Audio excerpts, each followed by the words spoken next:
sebelum reformasi saya tani biasa, tani kecil-kecilan, tidak punya lahan.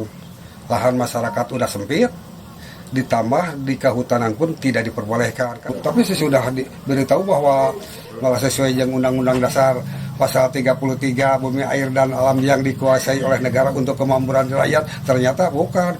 Dari kehutanan tidak pernah menikmati sampai sekarang juga hampirnya sebelum, artinya saya berjuang dididik oleh Bung Ikra, artinya dengan Bung bisa menanam kopi di kehutanan sampai ada yang kaya. Pada waktu itu tidak ada satu orang pun yang memperjuangkan hak-hak buruh itu, cuman tahunya kewajiban aja, tapi kesejahteraannya sangat tertinggal sama sekali. Setelah Bung Ikra dan beberapa teman-temannya memanggil saya dan beberapa teman, dikasih tahu hak dan kewajibannya sebagai karyawan bagaimana, itu diajarkan. Andai kata kalau tidak ada Bung Ikra dan beberapa temannya pada waktu itu, mungkin sampai sekarang ini di Ciboneung nggak tahu bagaimana nasibnya.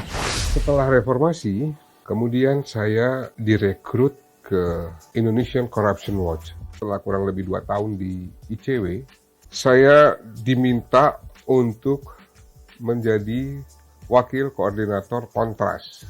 Setelah di kontras, sekitar 2 atau 3 tahun juga, saya kemudian diminta untuk menjadi kepala divisi hubungan internasional dari Yayasan Lembaga Bantuan Hukum Indonesia atau YLBHI.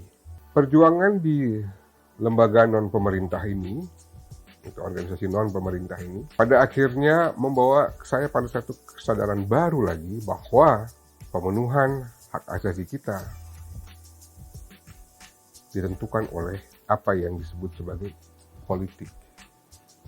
Karena pemerintah negara, dalam hal ini pemerintah, yang punya kewajiban untuk memenuhi hak-hak tersebut.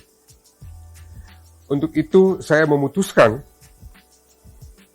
untuk masuk dan bergabung dengan partai politik dengan harapan perjuangan saya bisa lebih lagi.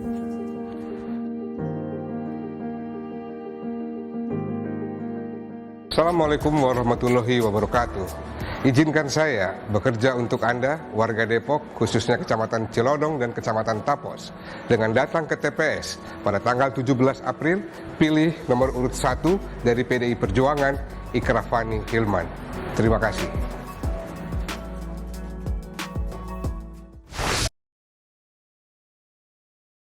Formasi P3K, ya. Setelah 3 tahun berturut-turut ini, untuk guru, nggak ada satupun formasi untuk guru agama Kristen, Nasrani atau yang lainnya, gitu loh. Nah ini saya menggunakan kesempatan ini untuk protes keras, Pak. Dapil saya nih, Pak, ada sekolah namanya Ruhama tuh, Pak. Bukan cuma sekedar mahal, Bu, itu dibangun di fasum-fasum milik pemerintah kota. Sementara kita minta bangun SMP, bilangnya nggak ada tanah, nggak ada lahan. Fasum disewa, walaupun sewanya 0, sekian persen dari NJOP dalam setahun, nggak ada artinya sewanya. Saya cek itu.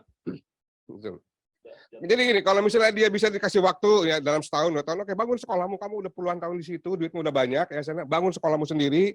Ya, tahun sekian serahin ke pemerintah kota, jadiin SMP negeri di situ. Saya paham sekali, memang betul sekali tadi yang dituturkan kepala dinas bahwa SLB itu kewenangannya di provinsi, betul. Jadi bukan di kota.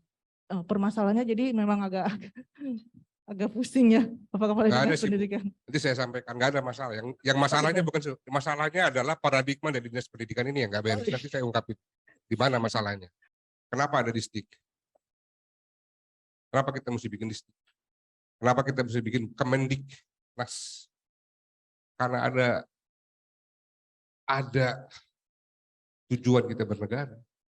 Ada dalam konstitusi kita. Hak setiap warga negara untuk mendapatkan pendidikan. Maka dibuatlah kementerian itu. Dan hak yang disebut dengan hak seluruh warga negara tak terkecuali.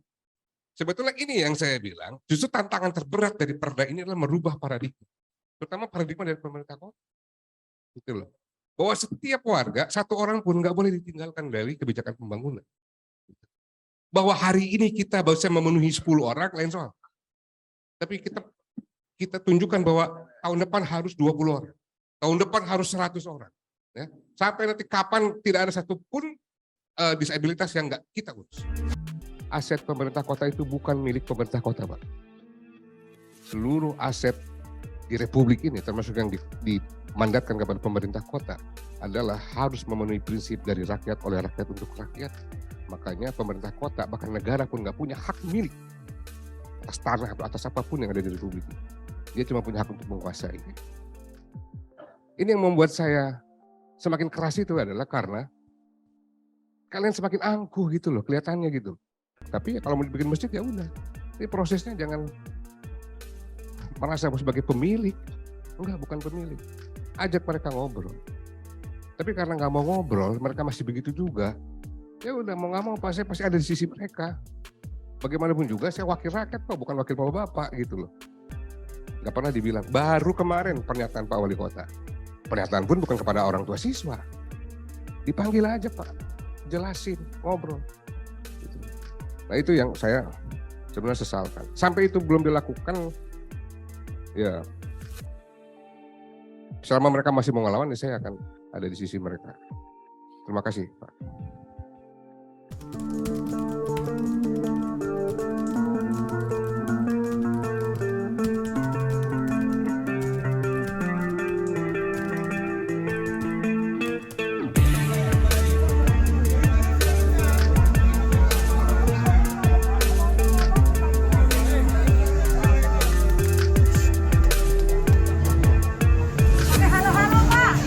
Dari tadi Ibu bicara soal kemenangan. Dari tadi